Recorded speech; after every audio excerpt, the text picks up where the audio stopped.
This episode of Shell Cottage Radio is brought to you by the Lotmans. Dankeschön. Lumos.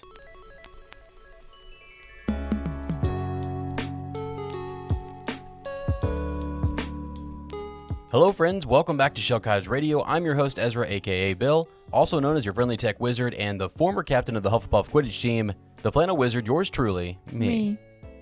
Wow. Please welcome your lovely design witch, the fascination of fourth year, and my wonderful co-host and yours, Lottie, aka Fleur. Hiya, schön, dass ihr da seid. Willkommen zurück to our little cottage on the outskirts of Tinworth. Come on in. This is the 17th episode of Shell Cottage Radio, in which we will discuss Harry Potter and the Philosopher's Stone, Chapter 9, The Midnight Duel. Before we fire up today's chapter discussion, we will do a little cottage catch-up, quiz, bill, and trivia, and expand our knowledge about magical and fantastic worms. Oh, that was... Watermelon seltzer. Wow, that was a nice, long, you know what I'm saying? Like a long open. It was really good. If that makes sense. I gotta admit it. A long open. I didn't even see you do that. So, anyway, so are we into The ketchup. cottage ketchup, huh? Yeah.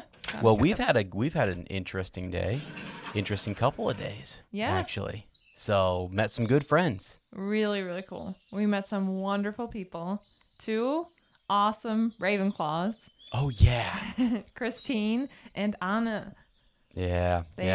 You know, and we were saying before, I was like, I bet they are. I mean, we should have actually really done a little wager, you and I, as to what we thought, which house they were going to be in. We should have, yeah.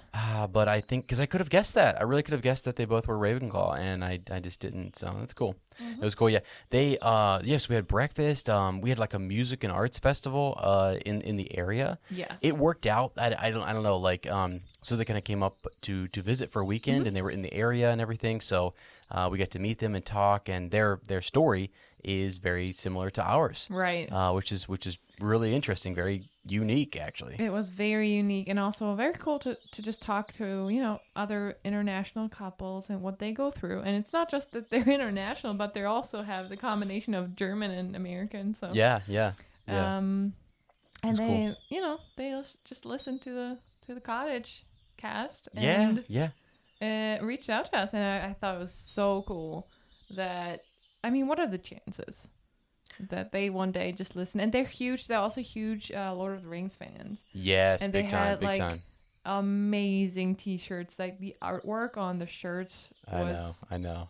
breathtaking. So they're from What a Workshop, Mm-hmm. and they were there they're in New Zealand. Yeah. And they got to sort of see Hobbiton, if you will, and whatnot. So we'll probably post a picture over on our social media, on our story or something. Or maybe we'll just post a photo and you guys can go. Post it right away after the show. Yeah, and you guys can go kind of check it out.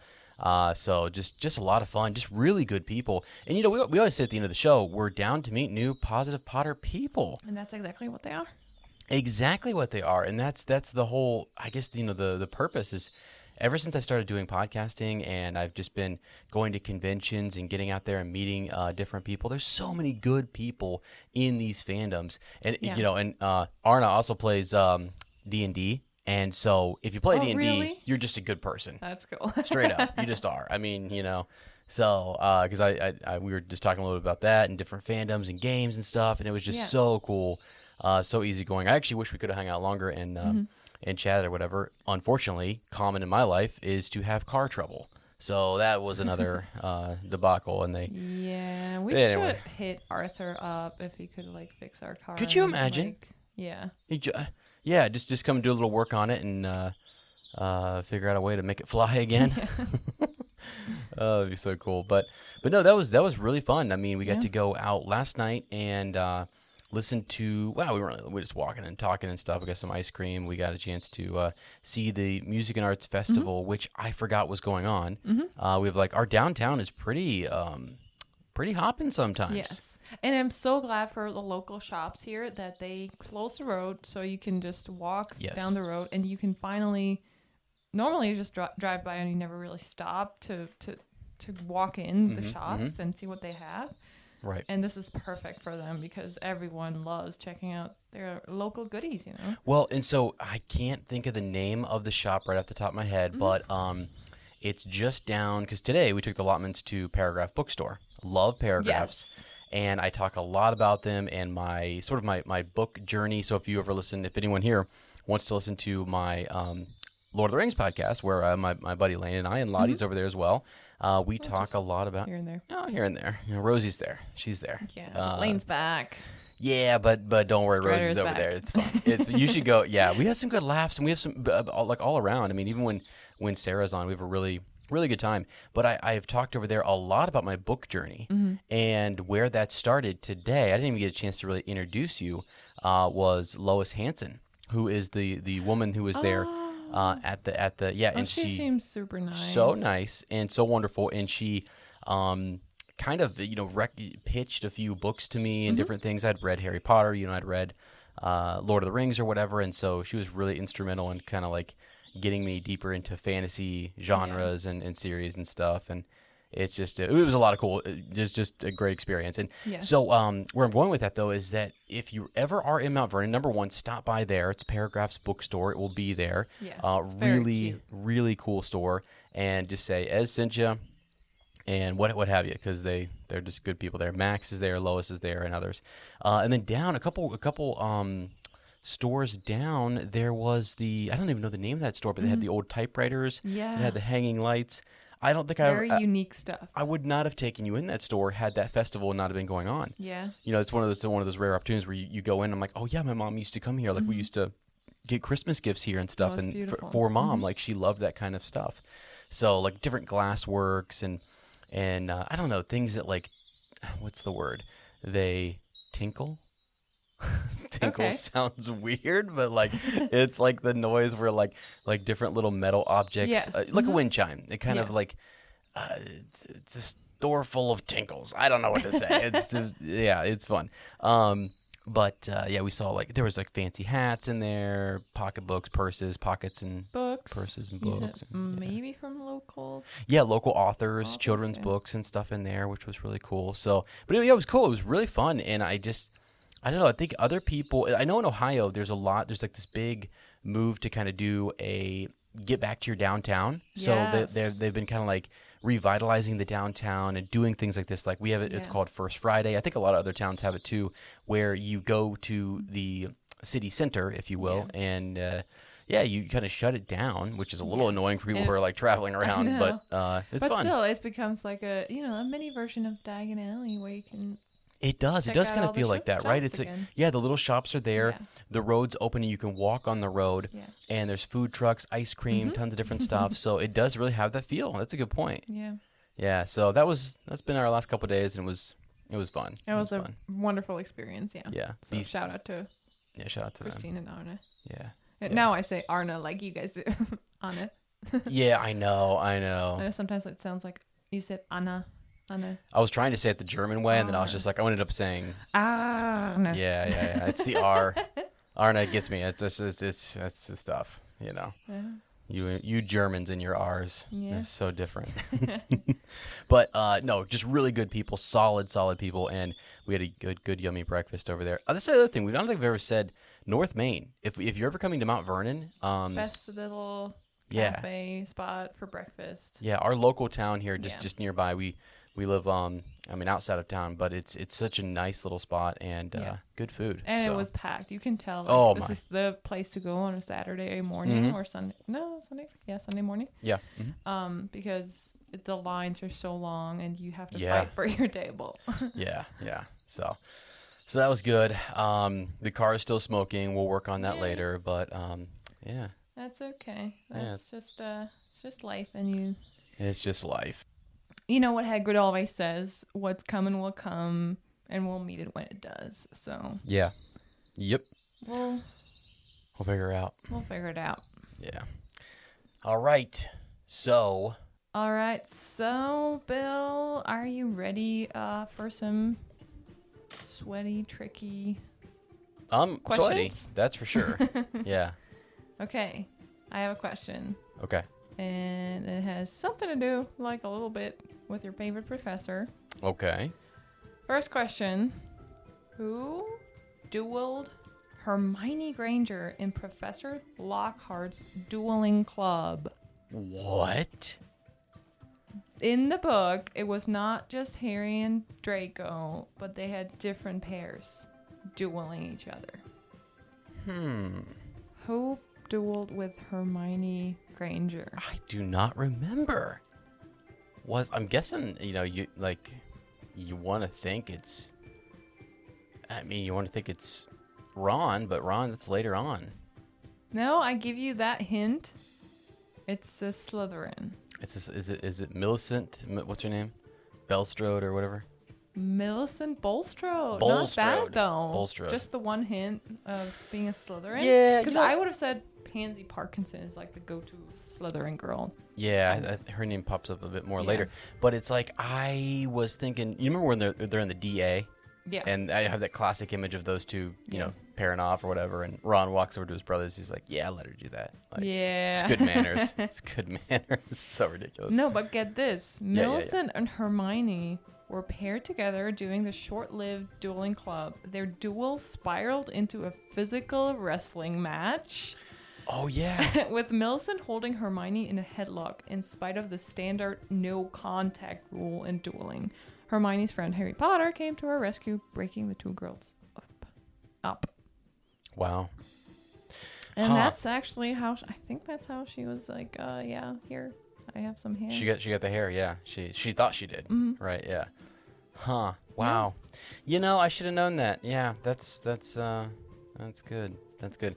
Because I do love that scene. I love the dueling scene. Me too. I love Lockhart. He knows what he's doing. I feel like people need to give him a bit more credit. The fact that he brought in a dueling club is pretty. Not that it wasn't there before. I mean, there's elements, but it was like his idea to really make it I know, it's actually a cool idea, and I vividly though remember when they played the trailer for the second movie on TV. Yeah. And one of the core scenes was like Harry and Draco like facing each other with their wands. Oh yeah. And like scared Potter. Yeah. You wish. And everyone's that was the like, coolest thing in the whole wide world. It was so cool. And the kids are like, yeah, let's go, Potter. Get him. Yeah. Yeah, that was, I remember that. It was awesome. Okay, and second question from Prisoner of Azkaban. What was Aunt Marge's dog's name? Ugh. Yeah. So when I read it, I'm like, yeah, obviously. Like, it's a very classic dog name. Yeah, I would right? say. Mm-hmm. But isn't it sort of like, hold on a second. Mm-hmm. I want to say I can't even remember. Like, isn't it Commander General Butch? It wasn't a really strong name. Strong sounding name. Give it to me. What is it? Starts with an R. Reginald? No. Darn it. It's Ripper. Ripper? Yeah. Oh my goodness. Of course it's Ripper. I knew that. I 100% knew it was Ripper. Wow. Yeah, she was one of her 12 bulldogs. 12. Yeah, 12. Yeah, she was obsessed with bulldogs. A breeder, right? I think she. Yeah. Yeah. So Ripper she brought to the house. Do you think how do you choose if you have 12 of them? Was that her favorite? Probably. Yeah. Who knows? I mean, yeah. But is he magical? I don't know. No. I'm kidding. He's just a bulldoggy. Yeah. Yeah. But almost as interesting as bulldogs is our fantastic beast of this week's Magi zoology lesson. Okay. What? You rescue these creatures? Yes, that's right. Rescue, nurture, and protect them. I'm gently trying to educate my fellow wizards about them.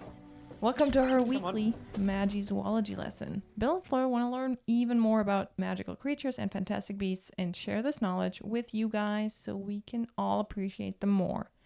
Newt would be so proud of us. So this week, we'll take a closer look at the flobberworm. Flobberworm. Isn't that a movie? Flubber? No, that's Flubber. That's yeah, different. Flubber's amazing, and it's like got Robin Williams in it. It's like the green little things. I've actually had dreams where I was playing basketball and I put some flubber on my shoes and I could jump out of the gym. Like I could just jump all over that through gym. the roof. Oh, I was dunking left and right. People are like, how's this guy getting all the hops? Well, that'd be cool for volleyball too. Oh, it'd be great, right? You'd just be Oh yeah. massive spiking it. Mm-hmm. Yeah. That'd be fun. So I'm guessing the flubber worm, though, is not anything close to that cool. Well, this is, I think, the first beast that we cover that has a classification of just one X, which stands for boring. It's an official Ministry of Magic classification. Boring. Aww. So the flubber worm, according to Fantastic Beasts and Where to Find Them, lives in damp ditches. A thick brown worm reaching up to 10 inches in length. How much is that? I should look that up. It's almost a foot, so it's 2 inches shy of a foot. You see my foot right here? Do you see it? Okay. Yeah. Like your whole foot is 10 inches. It's more than that. 10 inches But yeah. in cm. So Google says 25 centimeters. Wow, that's for a worm, that's pretty long. Yeah, I mean, look, foot. yeah, I know. Yeah. You have a long foot. One end is indistinguishable from the other, both producing the mucus from which its name is derived, and which is sometimes used to thicken potions. There we go. The flubberworm's preferred food is lettuce, although it will eat almost any vegetation. So it's plant powered.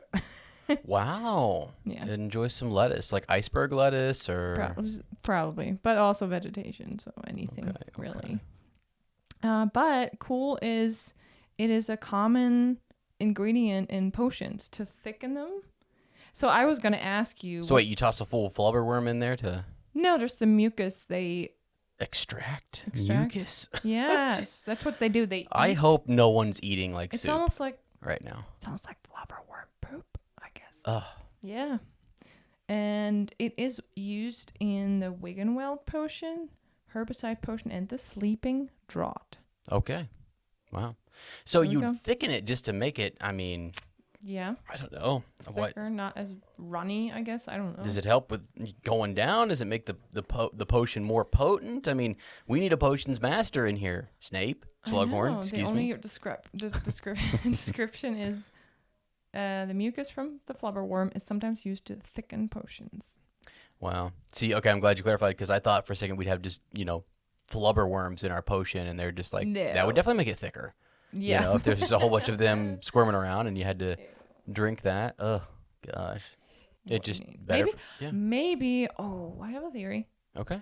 Maybe because if it's thicker, it will run down into your stomach slower because it needs to be released slower and not like... Okay, that's kind of I don't know. Like biologists or doctors would say, no, that doesn't make a difference. Come on, Lottie. I don't know. It was just a theory. you know that like pink that pink medicine that we have in the fridge that you were like, what is this? Yeah. So for you here, I think like, do you guys have that in Germany? I have never seen this kind of pink medicine. Pepto-Bismol or whatever it's called. I don't know. Yeah, so it coats the stomach. The commercials are great because they show it slowly going down the esophagus and slowly covering the stomach. And you're like, oh, that's so smooth and, nice. So, yeah, I don't know. See, yeah, okay, kind of like that. Mm-hmm. I'd like to be the thickener, guy who just goes and, like, with the chef or whatever, like, all right, this soup's all ready to go. Get the thickener in here.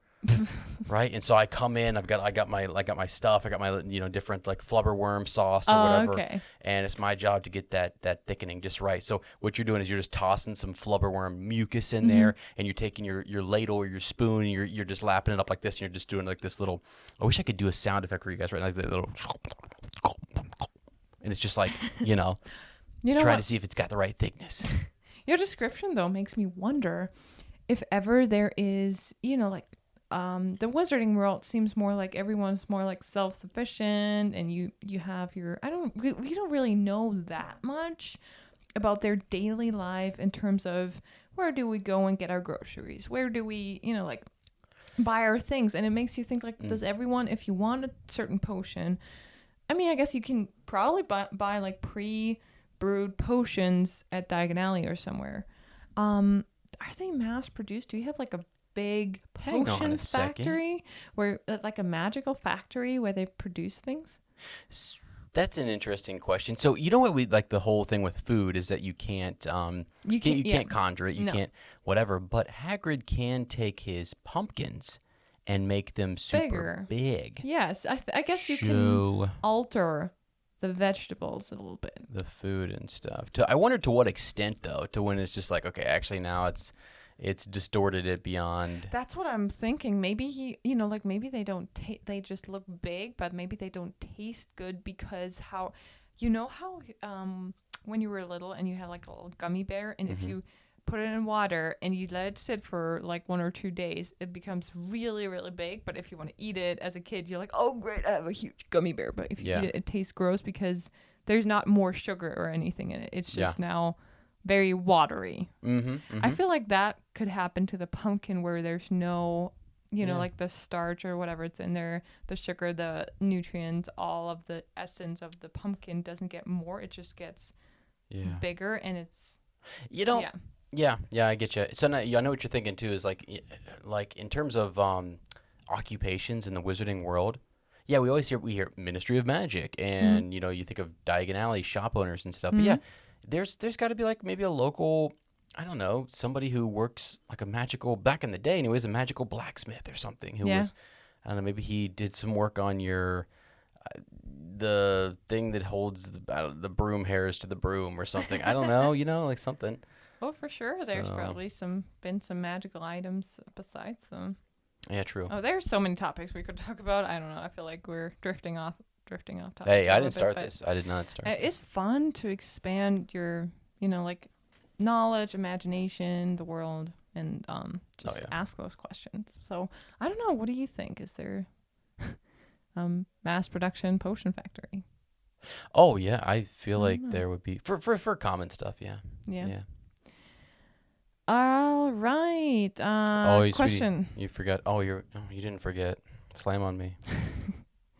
Would you want to have a flubberworm? Absolutely not. Why not? I don't like worms. Oh, me neither. I don't like worms. Sorry. We were doing a paint job the other day. We were helping my dad, and there was this pile of bricks out back, and we were painting. And the lady that lives there, super wonderful lady, comes over and holds up one of these bricks, and she's like, "Hey, check this out." And there's like literally they're full of slugs, tons of slugs and worms. Oh, that was before I joined you guys. Yeah, yes, and I didn't tell you about it because they crawl out of there, they get on you, they're just. It's full. They're just full. Every brick had like a little curled up like slug or worm or thing inside of it. I feel bad though for those creatures. They just gross everybody out and everyone just steps on them and kills them. But sorry. Well, I mean, it's also like snakes. I'm out. I'm out on snakes. Yeah. Sorry. Some people love them and more power to those people, but I'm just not one of them. Snakes are fine, just somewhere far away from me. You know what I mean? Yeah. So, no, I'm out on the flubberworm. Sorry. Yeah, same. Yeah. Agreed. No discussion about that. Okay, move on. Potter Watch. Potter Watch. Okay, so friends, I had nothing today, but Lottie came up with our Potter Watch for the day, and it's kind of a bad one. We were out walking around with the Lotmans, and you just dropped this on me out of nowhere, and said that the Hogwarts Legacy game is delayed. Yeah, some content creators over on YouTube have posted videos. I have not had time to fully watch the video, but looks like Hogwarts Legacy has been delayed. So by like a couple months or something, but not like majorly. So like maybe January, February or something. So, I mean, hopefully that means the game is better. Hopefully it means whatever. But, I don't know. It just kind of... It's a bummer because I wanted to play it sooner rather than later. Especially for Christmas. It would have been fun because we have some days off there and would have had time to really... Yeah, to like set something up or whatever. Oh, now the release date is February 10, 23. February 10. Okay. Okay. It's right after my birthday. Oh, okay. A little birthday, yeah. Okay, so maybe that's better and maybe that's... gonna be what's the reason for that though? Is it because of they need extra time? They looked and said, okay, the game makers are kind of saying, hey, we got some last minute stuff we got to do here, and we don't want to release this and have to do a whole bunch of updates right away. Who knows? I don't know. Yeah, what the I deal guess is, but sometimes you have to fix certain things probably. I mean, I'm guessing like because they were planning on the holidays, releasing it during the holidays, that they're now in the, what do you call it, beta phase or something? Sure. Beta, I have no idea. They're testing the game and they're trying to fix certain things, and maybe they found something major they have to fix. Okay. All right. Well, that's all right. That's it. That's disappointing, but I will wait. I always kind of say, whether it's a book or a game or a TV show, I want the best version of it. So if you need an extra 3 to 4 months, I mean, sure. We used to wait a lot longer for stuff. Oh, that's true. And anymore, it's like there's so many things competing for, like, just in terms of tech and games and video and content and stuff. Movies, it's wild. TV shows, Yeah, so I'm down to wait. I'm okay with it. Yeah, and more time to, for positive, like, anticipation and getting ready and talking about it and... Yeah, but I can't wait to play it. All right. We're on to our chapter discussion. Do you want to play rock, paper, scissors again? Okay, sure. Ready? Rock, paper, scissors, shoot. I win. Wow. That means you read it? That means you read it. Well, last time you said you read it. What are you talking about? I can try and read it. Have fun editing. Chapter 9, The Midnight Duel. This week, the firsties are finally starting their flying lessons, a class Harry has been most anxious to try. To his horror, they are paired with the Slytherins, and he really didn't want to make a fool of himself on a broomstick in front of Draco, who has been bragging about his incredible flying skills from day one. A few firsties, such as Neville, though, have never been on a broomstick in their lives. Poor Neville is afraid to be left behind on the ground and kicks off before Madam Hooch can even give the start signal. We know Hogwarts is supposed to be one of the safest places in Britain, but the school brooms definitely need a checkup. Neville's broom, sensing his fear, immediately zooms off and Neville falls 20 feet back down on the ground. Madam Hooch quickly takes him to the hospital wing and leaves the rest of the class with all their brooms outside in good faith they wouldn't dare start anything foolish. Malfoy, though, already found Neville's Remembrall on the ground and challenges Harry to come and get it, skillfully taking off on his broom. Harry cannot let him get away with it, and when Malfoy throws the Remembrall far away, Harry zooms off on his own broom and catches the little glass ball in a spectacular dive. Professor McGonagall could not believe when she looked out of her office window what she's witnessing. She runs down to get Harry, who thinks he's certainly going to be expelled, and introduces him to Gryffindor Quidditch captain Oliver Wood. Harry just became the youngest Seeker in history. Draco and his buddies cannot believe that Harry got that lucky, and Malfoy, probably full of jealousy, challenges Harry to a midnight wizard's duel. Despite Hermione's desperate warnings, Harry and Ron eagerly agree to meet Malfoy at midnight to fight him in a duel. 11:30, they leave the common room, not without Hermione following them to try and stop them, as well as Neville, who had forgotten the password and was lost outside the common room anyway. The four quickly realize that it has all been a trap, and Malfoy had given Filch a hint that he might find students out of bed tonight. Filch almost catches them all running around when the four Gryffindors flee into a room that turns out to be the one on the Forbidden Corridor. Harry, Ron, Hermione, and Neville now understand why exactly it is forbidden for students. A giant, three-headed monster of a dog looks down on them, caught off guard by their sudden appearance.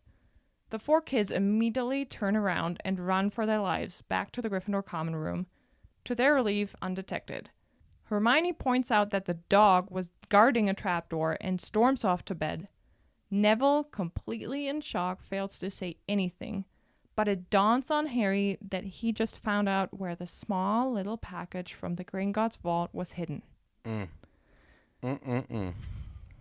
You know, I always forget that Neville is around for so much more than we realize. That's what I was gonna talk about later. in the chapter. Okay, sorry, but I completely forgot that Neville was there when they met Fluffy. Yeah. I love Neville. Neville's honestly one of my favorite characters, and going back doing rereads and stuff, you're sort of like, yeah, he's a bigger deal. He's around more. This whole chapter is like his rememberal, and then him. Yeah. We weren't sure if he was going to be a wizard, and he wasn't allowed to be on his broom, and then he's forgetting the password, and he's just always around. Yes. And at the very end, to start jump ahead here, he gets the point or two that they need to push Gryffindor over the edge. I know. For the House Cup. Yeah. So it's crazy. That was brilliant. Yeah. So okay, I guess just as we jump into this chapter, no underage magic, but broom flying is okay. Yeah. Just want to throw that out there. So they're all flying around on their brooms. Mm-hmm. Technically, that's not magic.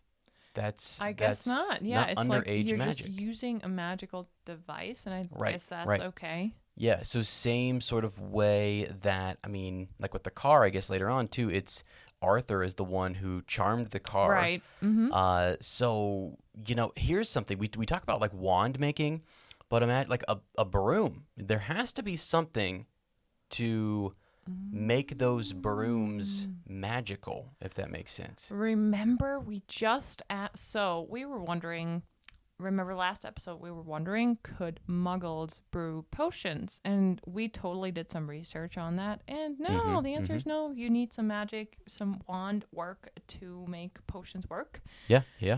But here's my question. Can muggles, if they're given a broom, can they fly? Can they fly? So Hermione Granger have her parents fly around?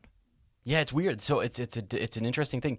A lot of them were flying prior to this point. Yeah. So I guess I wonder, Madam Hooch's like instructions are, put your hand over your broom and say up.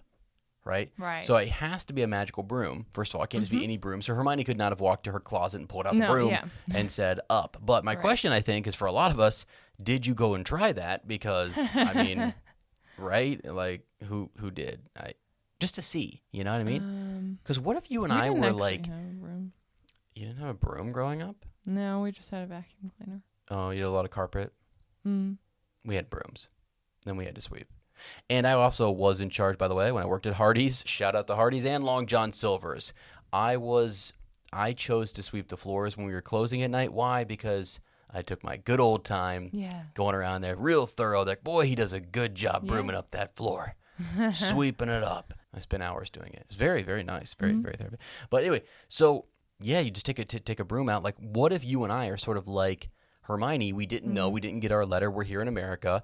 I was anyways. So, and what if I went out and I just, again, it has to be a magical broom, but you're sort of like, man, try it. It's worth a try. So I thought that was interesting too, whether or not how are they constructed? What's the charm? Is there a charm you put on it or something? Is it a special type of, and then remember how, with wands, they have a core from a magical being. I wonder if you have like a dragon, that would make sense to have a flying beast. Yeah. Have the flying magic somehow in there, and it's mostly made out of wood. Maybe we should.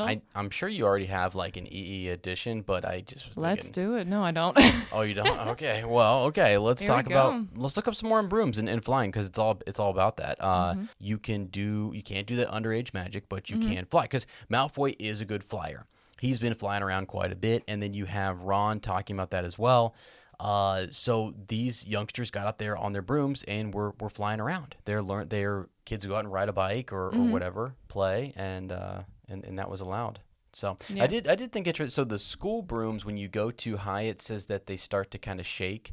The twins were talking about that and how there's issues with them on certain limits. So you also wonder if there's not like almost like a training broom, like are these training brooms or something? Yes. They're the school brooms, and they'll only go so high or so far or whatever. This broom that Neville's on, though, is in the Forbidden Forest, by the way. I know. At the end. And I was That's like, why oh, I'm wait. You should like check your brooms, because when Harry gets a broom, from someone, from Sirius, actually, they check it for some dark magic. You should maybe go to all your school brooms and do a checkup. Right. Yeah. So, okay, while I'm going on here, I want to see if you can look up. So they say Seamus is is good. He's a very good flyer. Okay. Is he cool. on? And you can just look this up for me if you wouldn't mind, just on Google. Sure. Whether or not he was on the Quidditch team at any point, or if you know off the top of your head, I can't remember. But they talk about. I do not think so, because he's a Gryffindor and he's never mentioned. I don't think so either. But they mention what a good flyer he is here this year. Well, the thing is, though, you can be a good flyer, but that doesn't mean you can play Quidditch. I know. Can't catch a ball. True. You know. I guess I kind of wonder. It's one line about Seamus that I was like, well, I wonder if old Seamus was ever in the on the Quidditch team. So no, sounds like he's not. Doesn't look like it. No. Mm-mm. Okay. He supported Harry when he was captain of the Quidditch team, but that's it. Yeah. Okay. All right. Well, anyway, so yeah, he's also listed as one of those good flyers. Let's see. So this is the one thing that Hermione is not good at. Yeah. You trying to look up some tips, and Neville, I think it's really funny because Neville's sort of like, you can see him at the table looking at Hermione. She's like, I've read a few things about flying, and here's what you should do. Here are some tips, and here's how you should do it. And Neville's like, please tell me everything. Yeah. Because I was not allowed to ride, and I don't know if I'm going to be any good at this. I'm afraid of it. He's, obviously they all get better later on, but he's truly just scared because the broom reacts to his fear, really. It's sort of like he gets scared, nervous, and jumps. Yeah. And then it just sort of takes off on him. So it's that excitement, I guess, right? Oh, yeah. But anyway, so Hermione's not good at it. It's not something you can really look up in a book. I mean, Harry he was just an absolute natural. I guess he had that natural sense of, like, like how you have a good balance and you know how to, when you look at people who are good at gymnastics, they just know how to move their bodies.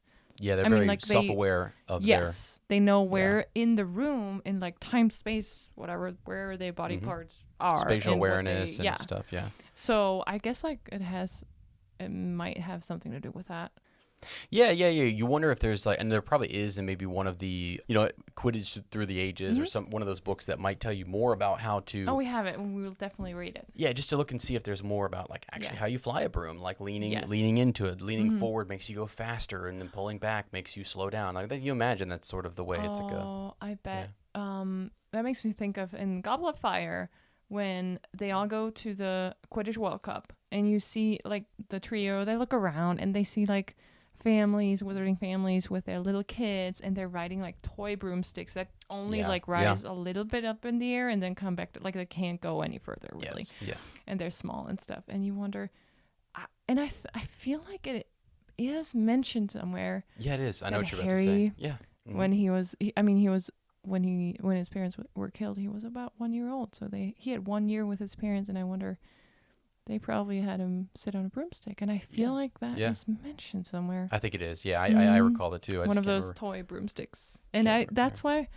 Yeah, I mean, his father was super talented, and it's like one of those things. Like, I played volleyball for most of my life, and there is a lot of people who just love volleyball, and I have good friends, and they're both like, they have kids now, and mom and dad are both big volleyball players, and their kids, they just have like volleyballs lying around in their house all over the place, or just balls in general, and the kids pick it up and they learn so fast because it's always available. It's what they play with when they're kids. So I feel like that's what Harry probably played with when he was super little. Yeah, that's a good point. Yeah, if you're around it, you remember it. Yeah, if he was on one, and he was kind of playing around on it, you get that little balance or whatever. Yeah. Now, speaking of you were talking about like the how high they could go and stuff, and I'm thinking, I mentioned the safety features here. I'm kind of driving to a point. So there, maybe our height limits or whatever, but like so Neville falls 20 feet, and Madam Hooch is not penalized whatsoever, but Draco Malfoy runs up right on Buckbeak. And Hagrid's like super almost. Oh my goodness! In major trouble. Yeah. Now I get it. Hagrid's had some. He's got a past. He's got his. But still, they both, like you said, they informed the students, do not do that. If you do that, that's dangerous. It's like you cannot do that. It's right. And actually, all Neville does, if you read the text, is he literally just kicks up hard on the count of 2, not on 3. So what did Madam Hooch not get the? And I bet that happens all the time. Well, and I'm thinking, like, if you're up that high, why is there not some sort of like magical spell that you can or even like exactly. Yeah, you would think that if you're the teacher doing that you would have the capabilities to catch someone falling from the sky or stop their momentum. But she doesn't. Maybe she didn't react quick enough. She seems very unprofessional in that moment. Well, maybe you just caught her off guard. Who knows? But I'm thinking too. Why isn't there not like a net that they like a magical net underneath them where they can fly over top of and do maneuvers? Maybe there is later down the line, and we just never get to see that. Maybe after that incident, yeah. Yeah. Because we never know about the next firsties learning how to fly. Wow. Oh my gosh, they do. They install a net. And it's called the long bottom catch, right? Sorry. I just like to make Lottie. Brill. I just like to make Lottie laugh. That's all. I think that's awesome. Right? It's a long bottom. Yeah, long bottom catch. Put it on the wiki. Yeah, throw it up there. So anyways, I just thought it was kind of interesting to mention the, a bubble charm or something for safety, something like that. Now, we kind of flash back a little bit here. I'm going to go back to when they come down, because they're just talking about flying lessons and whatever, and Malfoy's there in the Great Hall, and his mother is sending him all sorts of goodies. I just wanted to point out that Narcissa loves him. She loves him. She loves her son, and she is sending him all sorts of treats and just so happy that he is She misses him, probably. She does. No, he's her only child. Yes. I just think it's awesome. We see it as always spoiled and blah blah, and we compare it to Harry. But really, no, his mother just wants to make sure he's, maybe he is a little spoiled or whatever. But that's not always necessarily a bad thing. It's just he's away from his mother and he's away at school. I would love a care package from someone. We do that around here for kids who go to college and stuff. They go away and parents will send them stuff, or they'll come back from a break and take cookies back and stuff, and it's awesome.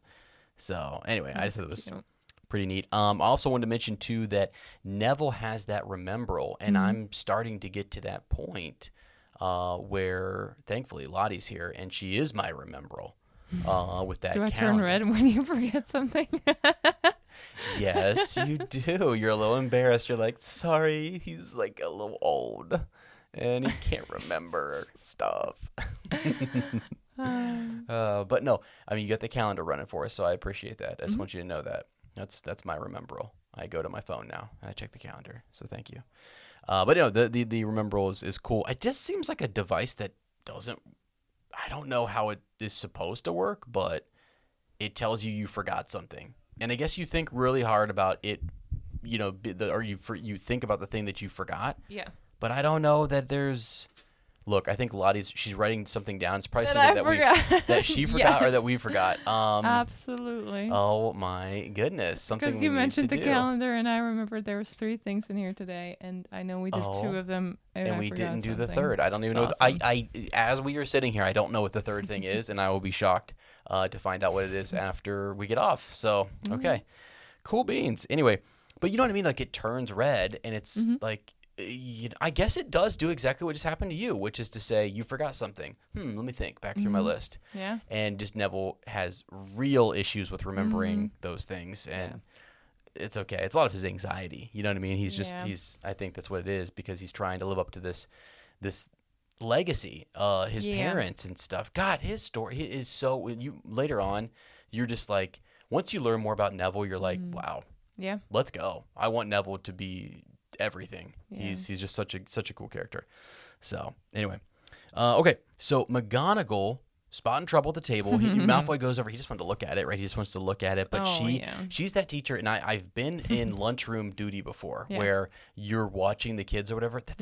There's literally hundreds of them. Yeah. So to spot trouble like that across the Great Hall is a gift. It's a great skill to have. It's a skill. It's a talent, and So I'm the guy who you're talking to other teachers and you're sitting there, but we never look at each other, right? We're just talking and we're just staring out into the crowd, and we can spot. You can see it. You can see the ripples, kind of happening. And so I just thought, as a teacher, I don't want to say the word hate, but I hate it. Being in duty of watching the kids outside when we have recess or something, or just no, it's like a free time. It's also a break in between lessons, and they have time outside where they. Most of them, actually, the younger kids, they have to go outside. They make them go outside unless it rains and snows. But guess what?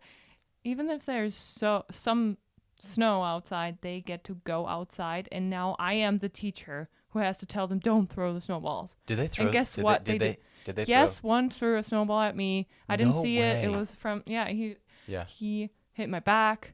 and then the caretaker came out, and You guys have a caretaker? or janitor, or what do you That's call awesome. them? First of all, just The manager, facility manager. I'm gonna start calling my head custodian at work. Custodian. There you go. That was the word. That I was you're looking right. for. You're right. The caretaker, because caretaker is such a cool name. Like Yeah. I actually kind of want to be a Is caretaker it British? of a.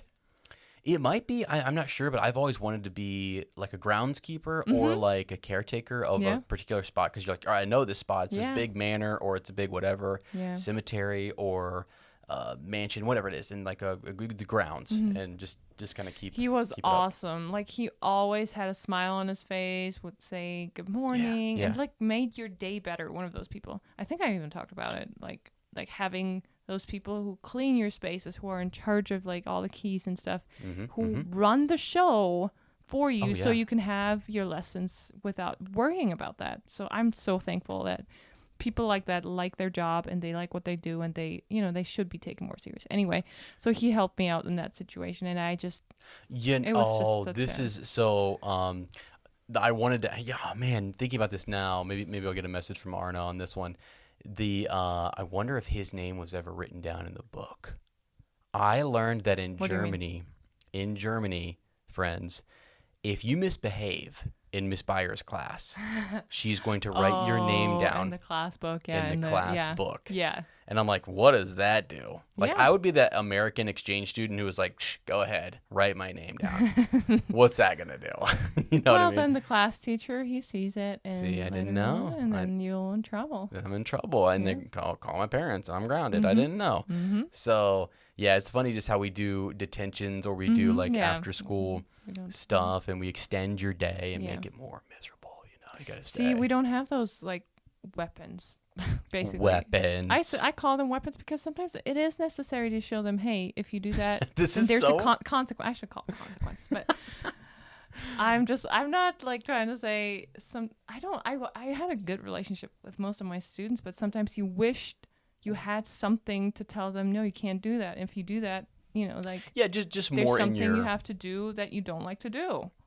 Yeah. No, honestly, like more in the consequences tool bag or Yes. whatever, right? Yes. To kind of pull out for some, because some kids need different types of motivations or consequences just to sort of motivate them or to keep them in line and stuff. And it's really more about the fun, and they're outside in your scenario. But a lot of Yeah. times in class, it's like, we're here for learning, and you're distracting everybody. You're being Yeah. disruptive, and that kid may not care, but it's like you have 20 other kids who do, Yeah. and so. Yeah, and also that kid does care. There's normally typically a reason why. Yeah, sorry, getting into my Yeah, I know. educational philosophy, but How did But we yeah. get here?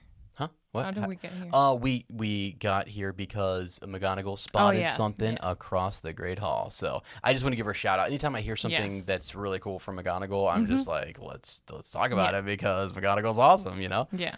Really, I named my cat Professor McGonagall years ago. Yeah. So I mean, I love McGonagall. Straight up. I wish she were like, I like her. I'm not a big fan of like the Gryffindors necessarily. I mean, I love the trio, and for sure we get used to them. Yeah. But I absolutely love Hufflepuff House. Yeah. I think I would have been, sorry to kind of go in a different direction here, but I think McGonagall would have been one of my favorite teachers. I think I would have worked super hard in her Yeah. class, and I would have been getting a lot of points for Hufflepuff, and I think she would have been Probably, impressed. yes. You know, She doesn't favor any house, so she's like, it doesn't matter where you're Yeah, from. now except for when it comes to Quidditch, which we're about to find out Okay. here. So she's definitely favoring somebody. Anyway, yeah, so that was pretty cool. Oh my gosh. Madam Hooch, why does she look like they do something with her eyes a little bit, and her hair, she looks like a cat, or like she has a different A hawk? something. What is it? What Is it? Is there something described as about- a hawk? I feel like and they do a little something. I think they do something with like lenses or the contact yellow eyes lenses. are very yellow. Yeah, and like a In the sort of like movie. slitted pupils or whatever, like up and down. So really interesting that they did that. Now it makes Madam Hooch very interesting. And then when you do, and we can talk about her in the extendable ear edition as well as we look things up. But there's not a whole lot. We're not really sure whether we assume she fought in the Battle of Hogwarts, but. Where was she after this year? Yeah, so the few times for some Quidditch stuff Right. here and there, and that's about it. But she But, only uh, teaches first years, doesn't she? Yeah, and I think she's sort of that referee maybe or whatever. And Right. then- Yes, but teaching-wise, she only has first years Yeah, for sure. because after yeah. that, there's no more flying lessons. No more flying lessons. Yeah.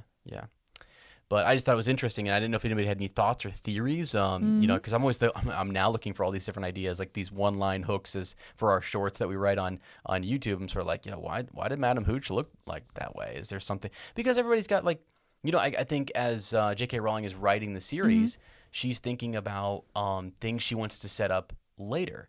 So you know what I mean. So you've got like, was she planning to do more? Did she put certain associate certain words with that character that she could kind of draw out or make more of later in the series. And so anyways, sorry, just some random thoughts there on Madam Hooch. Okay. Short gray hair, yellow eyes like a hawk. That's Yellow spot eyes. on what they did in the movie. So Like a good hawk. job. So I said a cat, and I don't know why I said that. But it's probably because I think of like McGonagall turning into a cat. Yeah. And so when you're in the first book, you're sort of like, that's interesting. Yeah. That you can do that. Maybe and she then turns into a hawk. Who knows? Right. And she's also teaching flying and stuff like that. So is Madam Hooch and Animagus, right? Isn't that a good question to ask? I feel like put that in the topics for the. Anyway, we talked a little bit about Neville in the broom. Harry's a natural, all that good stuff, and the broom flying into the Forbidden Forest. So, speaking of Harry being a natural and really good at flying the broom, he's a seeker right away. McGonagall comes out there and she gets him and stuff, and he's I love the bit where he's going up against Malfoy, and this continues sort of rivalry with Slytherin, which is hard to say, just so you guys know. This continues we see it right here again. Mm-hmm. I was wondering, so like when we see Crumb later on in the Triwizard Tournament and everything. He's such a good flyer, and Harry just used his broom to get the dragon egg, and I wonder why Crumb didn't. Crumb is like a better flyer. Like I mean, did he do something different? Did he use different magic? But he's a better flyer than Harry. Supposedly, he's a seeker, the best seeker in the world. I just kind of wondered why he never. That's his big strength. Yeah, why he didn't use a broom right there, like Harry. And it's also fascinating that Barty Crouch Jr. comes up with some of that stuff. You know what I mean? Ways to kind of has really thought long and hard about how to kind of get through that tournament. So anyway, but yeah, we're talking about flying, and so we're talking about this bit where Harry figures out that he has this naturally gifted. I feel like Crumb, same thing. Probably walked over to the broom and said up and was instantly flying. By the way, Crumb blinded the dragon and retrieved his egg. Wow. The conjunctivitis.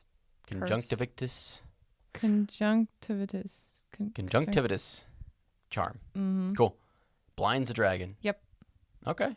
So, yeah, still smart. Smart, but I mean, still got to get around it. Got to move. You got to athletically maneuver watch for the tail, watch for the claws and stuff. When you remember the basilisk, for example, was blinded, but it could still hear really, really well. Oh yeah, still dangerous. Still dangerous. So, McGonagall. So while you're typing away over there, I appreciate this today. I feel like I have my own Google. The way we have our setup up here, guys, it's a little different right now. So I don't have a keyboard in front of me. But McGonagall, she played Quidditch, did she not? She did. And do you know what? So just take your time on this one, the position that she played in Quidditch, because she is so passionate. And I thought about this as a kid growing up, when you find out that your teachers, especially teachers who maybe are a bit older, and you're like, you can't envision them. This is something that kids have.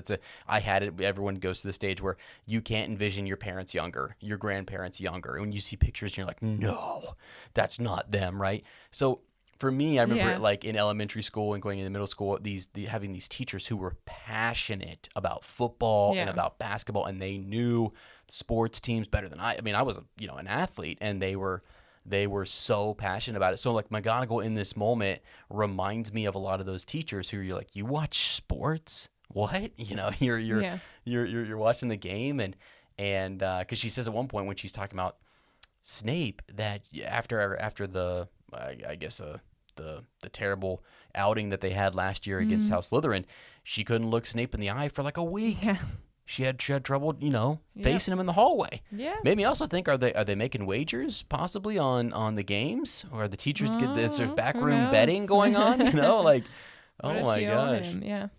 But it is seems to be unknown though what position she played. But she did play. She yes. did play. Yes, everyone Yeah. agrees she definitely was a Yeah. Quidditch player when she was at Hogwarts, but we are not told which position it is. Yeah, that's awesome. That's awesome. One more last sort of thing here for you to kind of look up. Oliver Wood, the actor that plays him, and people are probably shouting it right now at the thing, but do you know the actor's name that plays him? So we meet Wood in this chapter, and again, McGonagall, Harry thinks he's in trouble, thinks he's expelled. We go to Flitwig's classroom, not Quirrell's. We go to Flitwig's classroom, and we meet Oliver Wood, and they start talking about Quidditch, and we start to learn just a little bit about it. We learn that he's captain of the Quidditch team. I jokingly say that I was the former captain of the Hufflepuff Quidditch team back in the day. So is it Sean? Sean Biggerstaff? Sean Biggerstaff. That's what I have right here on my phone. I thought so. I was off of memory. I was trying to remember his name. So I met him. I've met him. And I met him at the Orlando, it was like the 19 years later celebration. After hours, they shut the park down. They did a panel, a Q&A session with some of the younger actors who had played in it, and then he was there. It was really cool. He walked around with me for a while, and we chatted. It was mind-blowing. It was really mind-blowing just to be walking there. Oh my gosh, that's me Isn't that gushing cool? over here. That's Oh so boy. cool. Yeah. We were buds, not gonna lie. We were just sort of like, what's up, man? Like, we were talking Quidditch and talking sports, so. But it was really fun, and I was very, very happy to kind of go and have that experience. Last couple things here. So Peeves. Peeves, you asked me before, did we mention Peeves last episode? And I don't know if we did. I can't even remember what, again, rememberals. What you ate last night? Yeah, I can't remember anything. I don't even know what I said 5 seconds ago. So, what are we talking about? Peeves, right? Did we mention Peeves last episode? Or have we mentioned him at all? I feel like we did, but he's a poltergeist. Yeah. And so I just, couldn't remember if we mentioned it or not, but interesting that he's here and he does not, McGonagall, no one should cross McGonagall. No. Peeves is not going to mess around. No. He's actually under his breath, sort of swearing. He's swearing under his breath because, like McGonagall knows he can't do anything and he better not even, it's almost like he's one of the students he better not step one toe out of line or McGonagall's going to get him. Yep. So, yeah. He's funny. Charlie Weasley was mentioned in this chapter, though. Pretty good, right? He must have been pretty good as a seeker. So, and Harry's better. And they're remembering Charlie. Like McGonagall says, the dive that Harry does is better than anything that Charlie couldn't have pulled that off. Yeah. So that's pretty. He must have been like the best seeker of Gryffindor seeker as maybe ever had. Which sometimes quite a long time. Yeah. I kind of wonder if Harry didn't continue to develop, if he wouldn't have been as good as Crumb. Yeah. And played for the national team and stuff. Yeah. I literally wouldn't be surprised. That would be awesome if he did. But then he went the career route and everything. It's interesting that Ginny actually went down that career. Yeah. And she of all of her brothers, that's hilarious. Good. Yeah. She's good, but I bet Harry could have been. He just didn't develop. I mean, it's one of those things. If you don't use it, you lose it type of thing. You don't keep practicing. It wasn't your ambition. It's not your thing. So yeah. But I just think he was good. He must have been really, really good. Yep. So, all right, yeah, and that's about it for me. I think so. We're just kind of just leading up to. They're talking about needing to get him a broom, and then Harry's gonna switch over and go tell Ron. And I just love the break there where You're joking. It's so funny because Ron just can't believe it. Yeah. It's just great. Ron is that guy who, when you show up, he's your friend, and you tell him something that happens, and he just helps you exaggerate everything that's going on. You're like, let's go. I like this guy's energy, Yeah. So. True. And he's super excited about it. I know we see him in the 4th book. He gets that's the first time really he gets really, really jealous and all this time. It's always been Harry, always been him.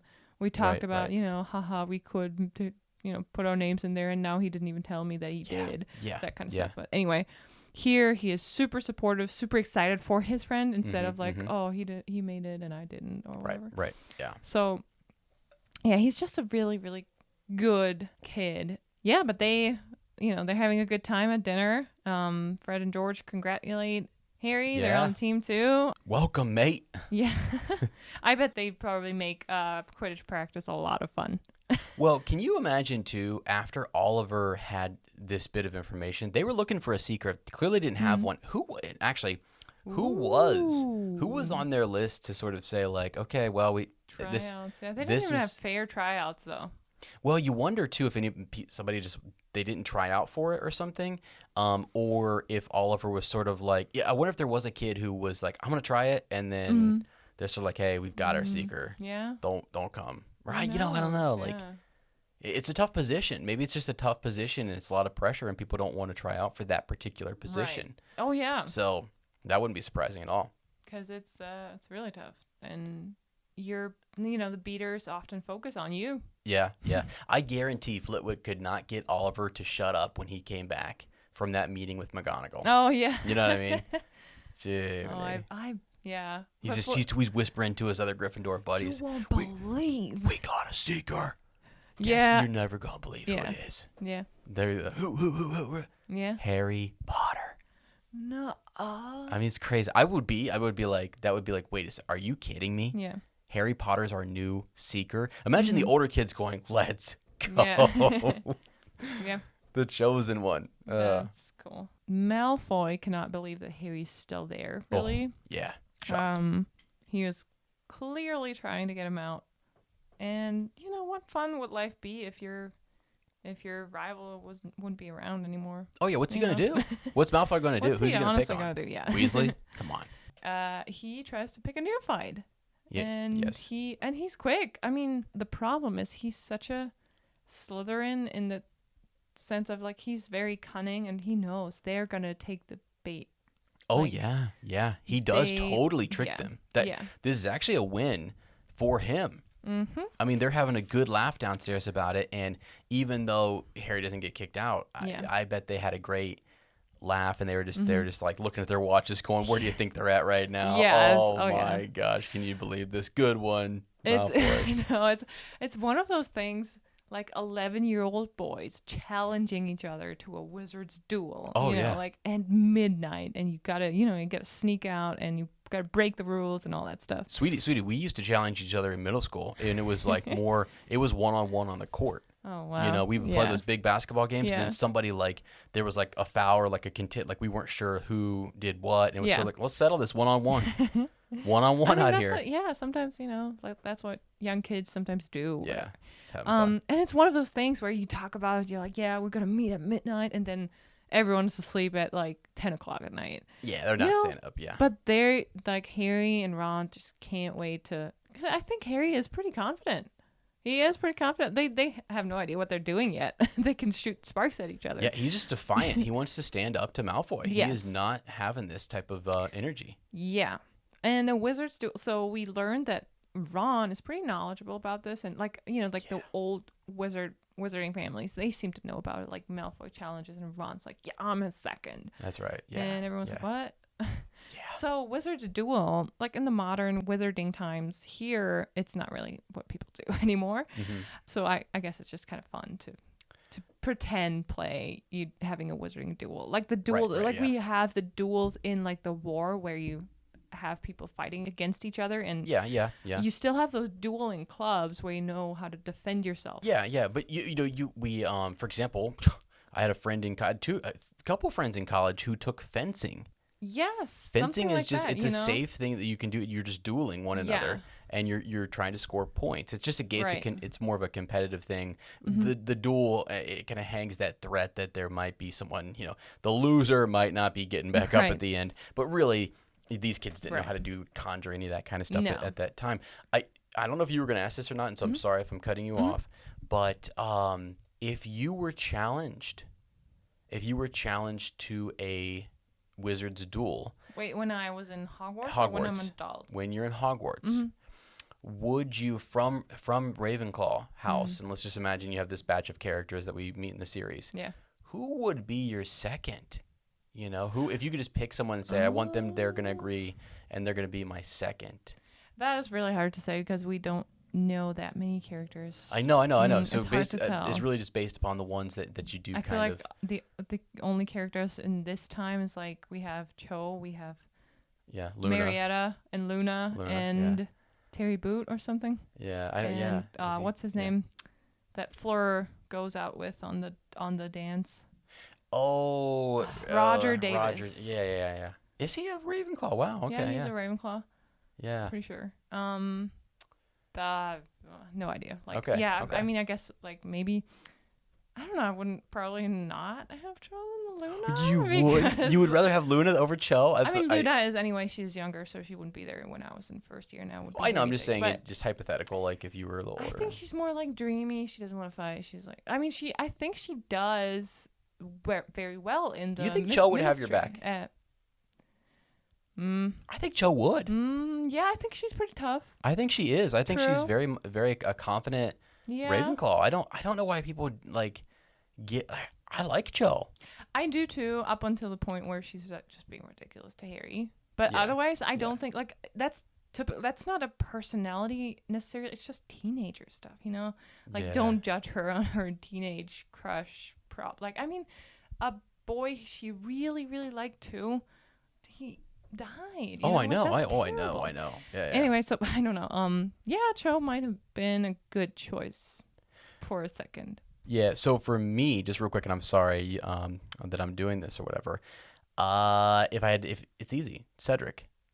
From my house, it's so easy. He's the. I'm just thinking about like Cedric's entry in Puffs, where he's like you see the sparks flying. Yeah. And he's like, and he's like the super awesome guy who's also super friendly to all the first season stuff, and definitely. He's awesome. So I'm looking at other ones like Ernie McMillan, Hannah Abbott, Zachariah Smith, Justin Finch, Fletchley. I always say his name wrong. Susan Finch. Bones. Just Jake really. Finch out. Yeah. So by the way, if you have not had a chance, we'll say it again. Puffs. If you the play, if you're a Angelina big fan, watched it. It is so fun. So Harry Potter. It is so worth your time. Go buy it on Amazon and watch it. It is truly made for fans. It is made for Harry Potter fans, 100%. You'll laugh your butts off. Mm-hmm. So, okay, sorry. So I was just gonna go over a little bit of like how does a wizard duel work, and you have a challenger you have to accept, and then you agree on your place and time, what they did, and then you bow before you start. Yeah. And then the second, if you're the second, you take over when the former duelist is unable to fight. I was wondering though, I remember we were listening to the audiobook and I was like, was Goyle sad when Malfoy chose Crabbe? Yeah, right. Yeah. Was it like he even like one. looks at them like looks up and down. It's like Crabbe. But good on him, because if he just would have called it out immediately without no thought, it almost makes the other one feel like, wow, he didn't have to think about that. True. Yeah. But so at least still, he it's gave like him one of that those thought. things where like being, I don't know, like he's like analyzes like who could be better at this, and right. Yep. Anyway, so I don't know, like Goyle, he probably was glad. He was like, oh, thank goodness I can just sleep through the night. Yeah, but I mean, he didn't. I bet like they didn't know at that point, Crabbe and Goyle, that Malfoy was just like, maybe they had an idea, but I think they were. It seems like it's on the spot. That's like, oh, okay. Oh, they're too slow. They're not picking up on that. I mean, Malfoy, give him credit. He is very, very quick, very quick-witted. And then you have limits like no physical fight, which Millicent Bulstrode definitely attacks Hermione physically. Millicent Bulstrode, oh my goodness. And even Harry thought about it, like, or I think Ron says, hey, if you can't do anything with your wand, just throw it away and punch him in the face. Yeah. And usually, like in a real duel, you kind of agree, like sometimes, usually, whatever, agree on not using any unforgivables. Oh, so like maybe adults would agree on that or something? Yes, yeah, not the kids. In former, like, back in the day duels. Back in the day, yeah. Yep. But Hermione puts her foot down. She clearly overheard them, and she's like, you are not losing all the points that I worked for so hard, and I am 100% behind her on this. Like, she is absolutely right about it. It's so dumb and selfish of them. But to them, it's an adventure. You know, like, they're kids. They're like, they want to Oh yeah. test their strength. But she is so right. It is super unfair.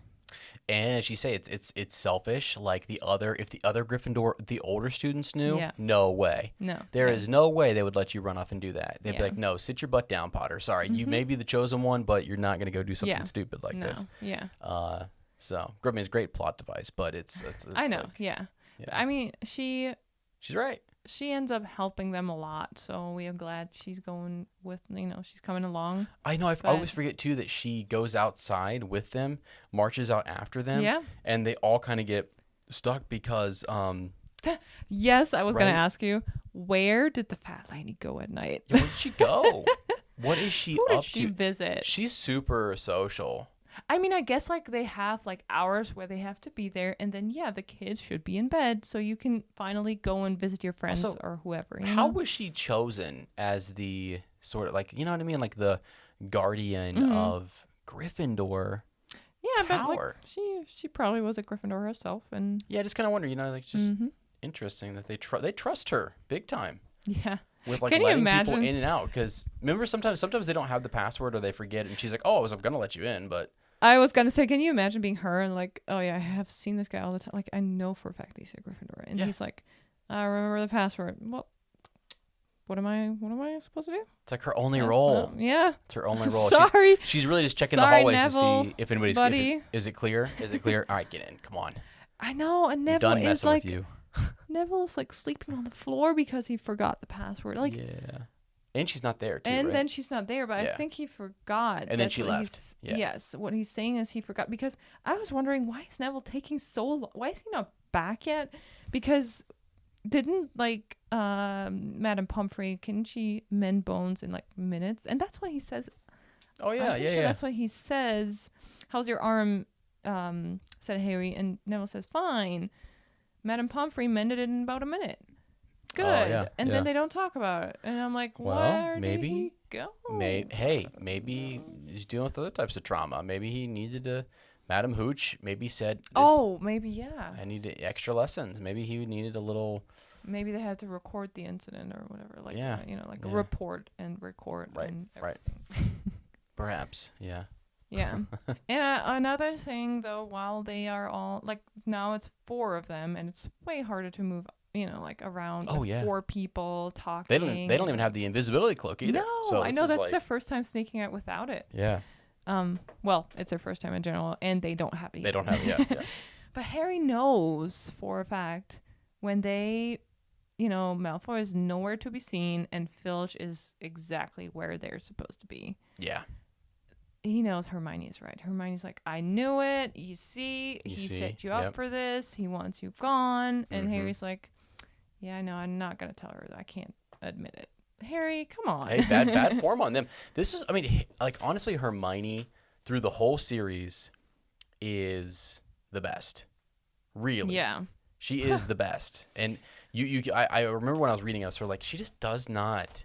She is so conscious and thinks through stuff and cares about them and just deserves a lot more credit. I mean, I know we give her a lot of credit anyway, but as you read the series, there's some questionable things, I guess, later with like curses and stuff on certain people. And, but still. Her abilities are through the roof. Her wit, her cleverness, her planning things and stuff. And we are doing a How Powerful series on YouTube where we do like short videos, and we go through different wizards and witches' abilities, and we kind of rate them.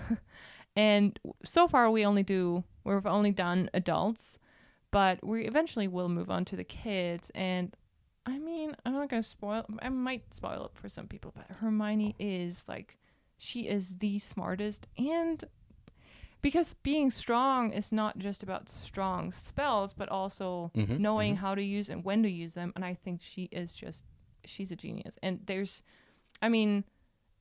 she becomes the minister of magic. So for magic. I always get that wrong. Yeah. So I had to look it up really, really quickly. And folks who follow another podcast, Swish and Flick, by the Yeah. way, I was on one of their, what do you call it, like a bonus episode or something. I forget what they called those. Felix Files? Felix Files, yes, thank you. And we were doing, the topic was whether or not Hermione was justified in the jinx that she put on Dumbledore's army parchment for Marietta Edgecombe. Yes. And she gets those scars that can't really be, like, removed. I mean, that is strong magic. Right. And so it's something that was just, it marked you, though, in such a way that it was like a permanent marking.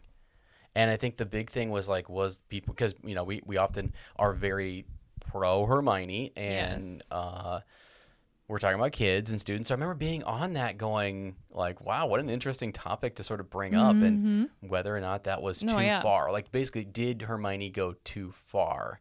And I think we should turn that into a short as well. Like, did she go too far? And see what people think, because it was really an interesting question. Yeah.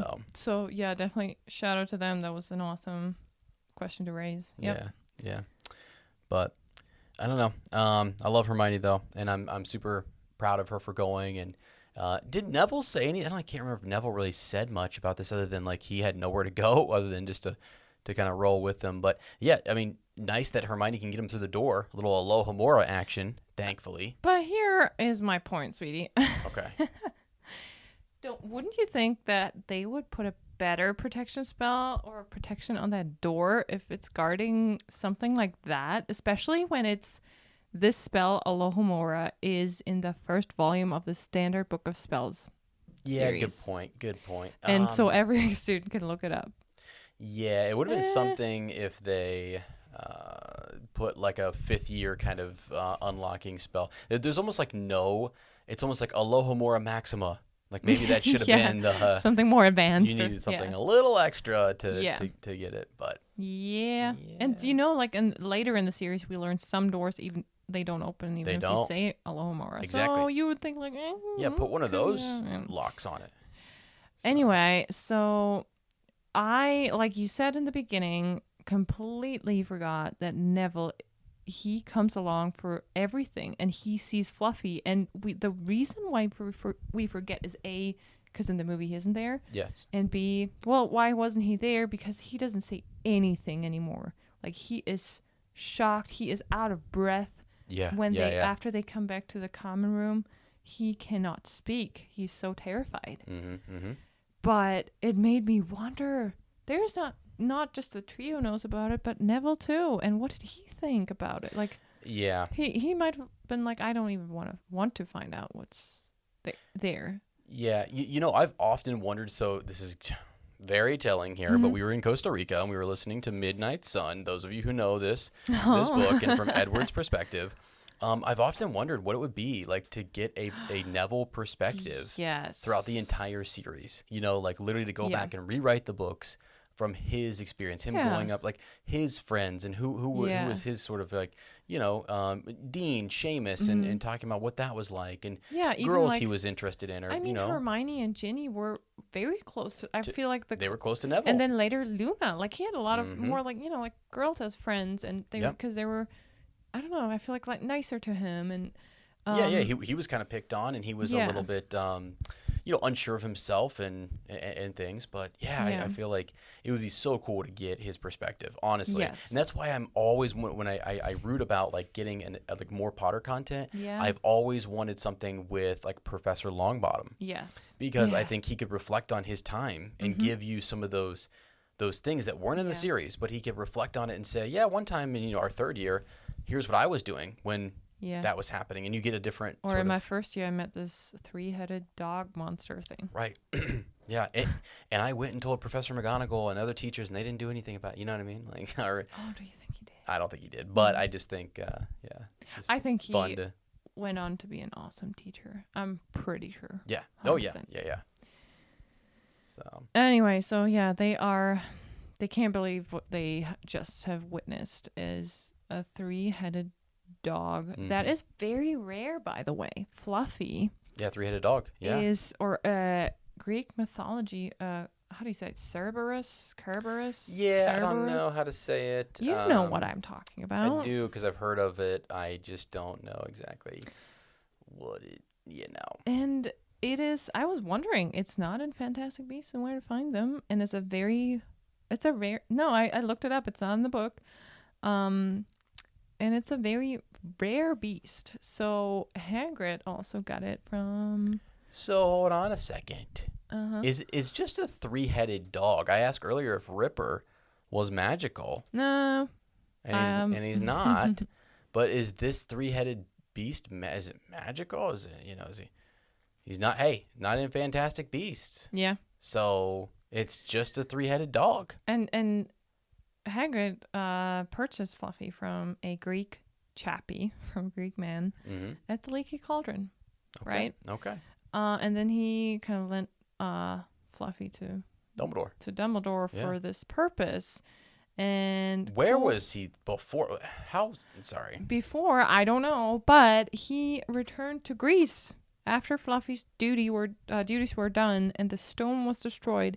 Hagrid set Fluffy free in the Forbidden Forest, but shortly after, Dumbledore decides to arrange for it to be sent back to his native Greece, as he preferred to keep some of Hagrid's more ill-advised acquisitions away from the school. Yeah, sometimes Hagrid needs a little... with his history, I understand. Yeah, Dumbledore's just looking out for you, Hagrid. Sorry, buddy.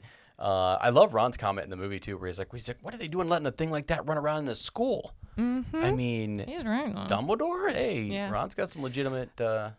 And even like a little comment like, that dog definitely needs, what does he say, exercise? And I'm like... Oh, really? Yeah. He is right, Dobby, for Dobby, Fluffy. Yeah. It's like a tiny, his description is he's from, he fills out the space between floor and ceiling, everything. For him, it's like being... Yeah, how do you really move around? You gotta, he is in this tiny little room for him. Dogs need walks. They need runs. They need, know. they get out and move. I feel bad for Fluffy. Your cats were cramped in that little apartment you had. They're pretty small. I know. So... But they're in a better place now. They are, yes. I mean, they didn't pass away yet, but they are really in a better apartment. They're in a physical location. It's still in this world. Yeah. That's funny. Yeah, so I wonder, Fluffy, good for him. He returned to Greece and had hopefully a little bit more freedom. Would have been cool if he returned for the battle at Hogwarts, though, at the end. You know what I mean? Yeah, why didn't they? Wouldn't that be cool Why if he didn't they did? get Fluffy back? Yeah. Who knows? Hermione, though, clever as she is, she was probably also very scared, but she noticed Fluffy was guarding something. He was standing on a trap door. Oh, what's your... I can't do a Hermione impression, but she was like... How her voice... She's... You don't use your eyes, do you? Perfect. Perfect. Snapped. Yeah. She's so wonderful. Yeah. So smart. So observant and just, Yeah, and I mean, Ron's really, though. like, oh, I'm sorry, I was a little occupied with its 3 heads. Yeah. I kind of get him too, right? Yeah. Yeah. How are you not? I mean, she also saw that, but then saw everything else too. So, but I'd be freaking out. I'm not gonna lie. Yeah. But Hermione's comment gives Harry something to think about. His little detective mind is like, oh my goodness, I just figured out where this little package went that Hagrid got from Gringotts. Yep, safest place is Hogwarts. What is going on at the school? Yeah. So there we go. Oh, that's great. I just want to recall everyone's, if you've seen the film, you know that there is a massive bit of dog drool that drips down on Ron or Harry or one of the two of them. It is hilarious, and it's always given me that cringy sort of like... And Ron's like... Ew! Like, he does this uber, exaggerated ew! What is that? Like, Filch is chasing him down, so and then funny, the dogs are there, and you're like, that's a massive bit of drool. Yeah, because they're facing the door. They kind of leaning towards the door. Is Filch still there? They don't even look into the room in the movie, and then it's like dropping down his shoulder. And it's such a cool moment for kids. It's like they all turn around at the same time, and they all like, ah, and they do this kind of effect for kids. It's like you want to recreate that as a kid with your buddies, and you're like, let's play, I don't know, Harry Potter. Yeah. Yeah. We talked about it with Christine today. She was like, yeah, I was 11 years old when the first movie came out. And I'm like, how perfect. You were so lucky. Yeah. I was a lot younger, and I was like pretty convinced still that I was going to get my Hogwarts letter once I turned 11. That I is never so knew. sweet. I was like, That is so sweet that you were just sitting there thinking like, I'm going to get a letter when you wait. Oh, yeah. That breaks my heart, actually. You were probably waiting in your mailbox just going like, Mhm. okay, where are the owls? You're looking towards the sky. Aw, Yeah. that's cute. Well, I'll live a good life. It's okay. We are magical, so Yeah. we're good, you know. I mean, I live in the magical world as much as I can. Absolutely we You do. know. Yeah, no. Every week we record, we expand, I will just flat out we don't that we are, you know, you're a witch, I'm a wizard. I don't accept anything else. You know, it's just what it is. So okay. Okay. Awesome. Wow. Well, do you hear that?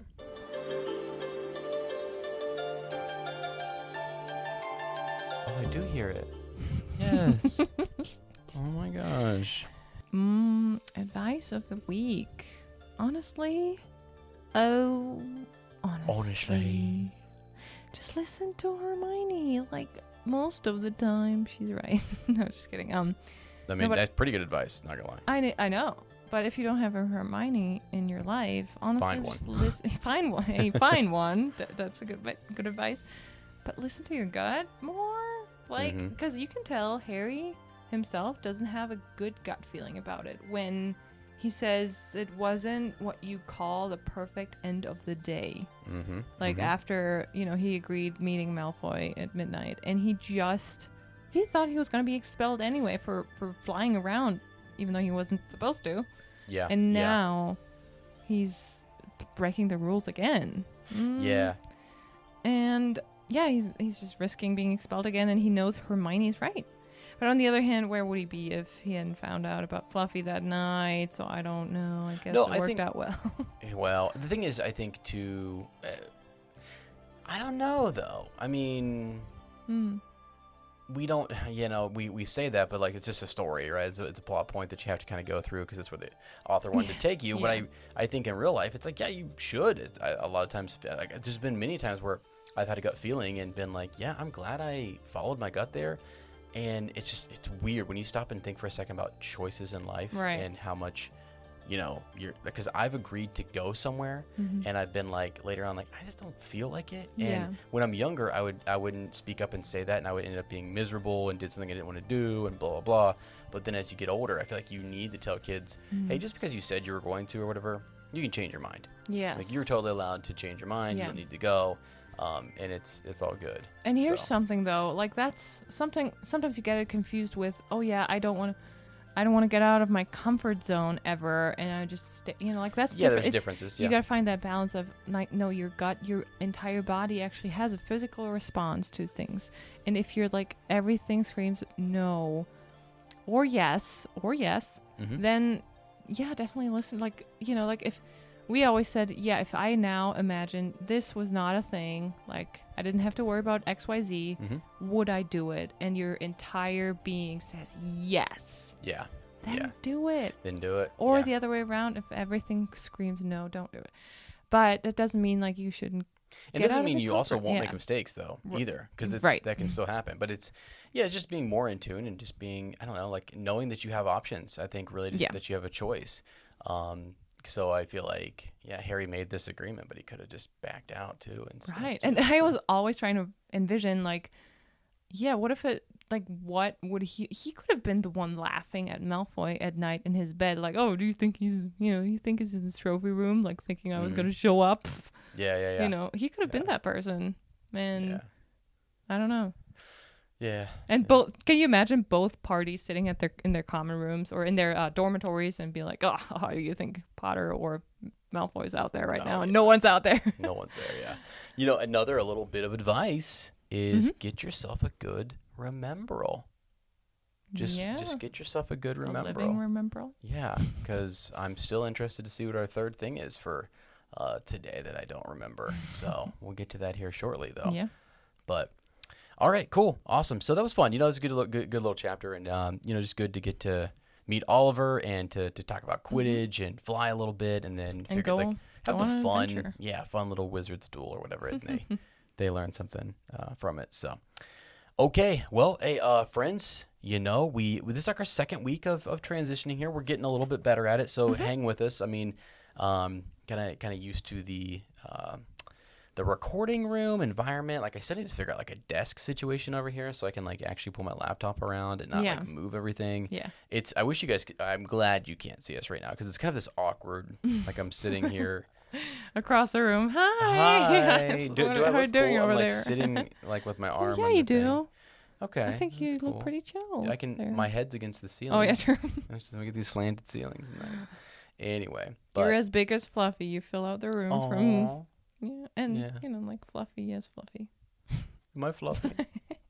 You like me? I'm fluffy. Yeah, you are. Okay. Sorry, you are. Okay. Yeah.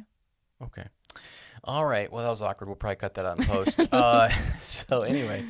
All right, friends. Well, hey, thanks so much for joining us this week. Thanks for tuning in to Shell Cottage Radio 94.7 COZY. We hope that you will join us in the future. We thoroughly enjoy meeting new positive Potter people like the Lotmans, shout out, that don't behave like babbling, bumbling bands of baboons. Fluffy. If you don't want to miss the next episode, then be sure to subscribe to our podcast and leave us a review or follow us over on social media at fleurandbill. Also, we would love to invite you to check out our YouTube channel, Harry Potter Hangout, if you're already listening to the episode on there. We're having a lot of fun creating short videos there covering more Wizarding World background information and theories. If you truly enjoy our content, consider supporting our growing Wizarding family on Patreon at fleurandbill. Thank you so much, by the way, to all our current Patreons. We appreciate you to the moon and back. Alrighty, next week we will discuss Chapter 10 of Harry Potter and the Philosopher's Stone. Halloween! No, it's Halloween next week, sweetie. That's cool. So definitely don't miss out on next week's episode. Again, thank you so much for joining Blur's Book Club in their little shell cottage. We know it's not much, but it's home.